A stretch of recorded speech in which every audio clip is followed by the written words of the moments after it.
Hey y'all, Bonnie here, and today I'm going to show you how to make your own almond milk. So almond milk is a recent health trend. Fundamentally, almond milk is an alternative to cow's milk, and it's better for people who are lactose intolerant, vegan, or just don't like milk. It also, I think, tastes better, and it especially tastes better when it's freshly made. So today I'm going to show you just how to do that in your own home. Super easy. So just to make basic almond milk, you need two simple ingredients: almonds and water. That's all it is. So to actually make the almond milk, all you do is grind up the almonds in the water, squeeze out the pulp that's left, and the remaining liquid is your almond milk. You can then sweeten this and add additional flavor if you want, but fundamentally, almond milk is super simple to make, and I will show you how to right now. Okay, so I use my NutriBullet blender here. It works well. Any high-speed blender is going to work. And also you're going to need some cheesecloth, which is basically a very thin cloth. You could probably use a hand towel or something, just really thin. And this we're just going to put in a bowl. Go and get that ready. Alright, so this is everything we need here, but we're not going to use these almonds. We're going to use the ones that I have been soaking overnight in the refrigerator. So last night before I went to bed, I filled a glass a little over halfway with almonds and filled it up with water. You can see the almonds really absorb the water when they soak. Doing that makes them softer and easier to blend up. They're also pretty yummy. You can eat them raw, but by soaking them you make the nutrients more bioavailable, so you're getting a lot more of the benefits out of the almonds when you soak them before you eat them raw. Also, I want to point out that your almonds should be unsalted, regular, plain old almonds. So these that I'm using are Blue Diamond natural ones. You can get almonds in the bulk section. I got this bag as a gift from my mom, so I'm gonna use them up. So here are my almonds that I soaked. These are just going to get rinsed. And so I'm not too exact on my measurements, but that's, I'd say, about half a cup of almonds.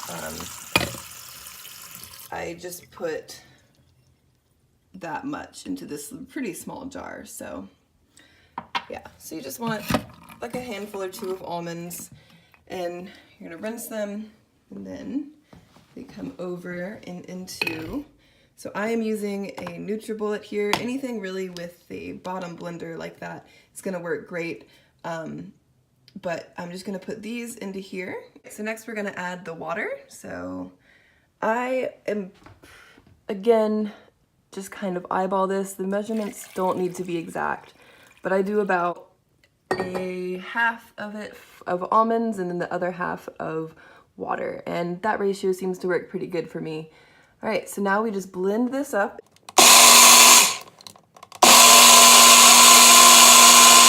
Okay, so I blended that for about 5 minutes, and you can see it has some foam on the top, and it's gotten thicker.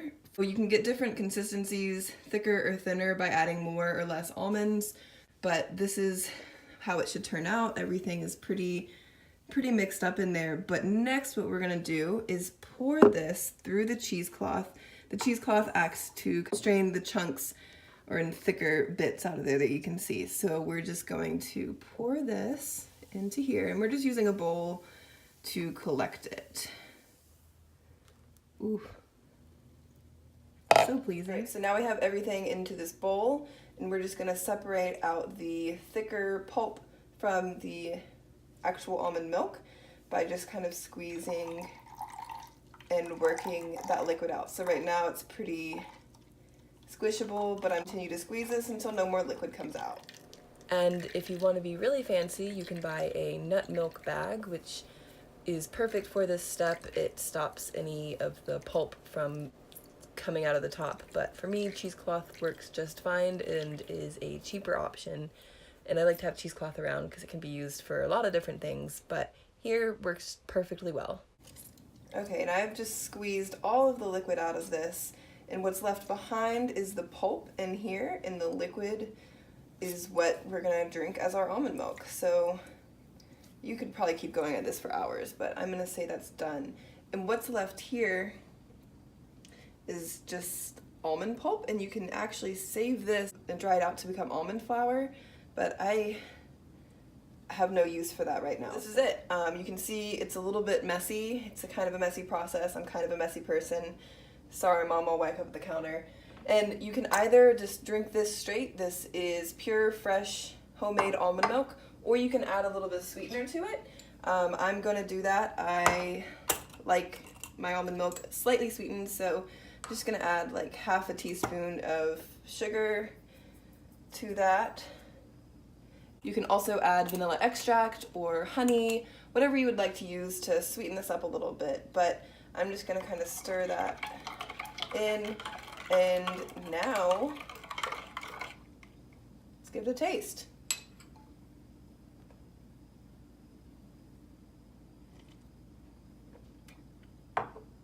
It's so good.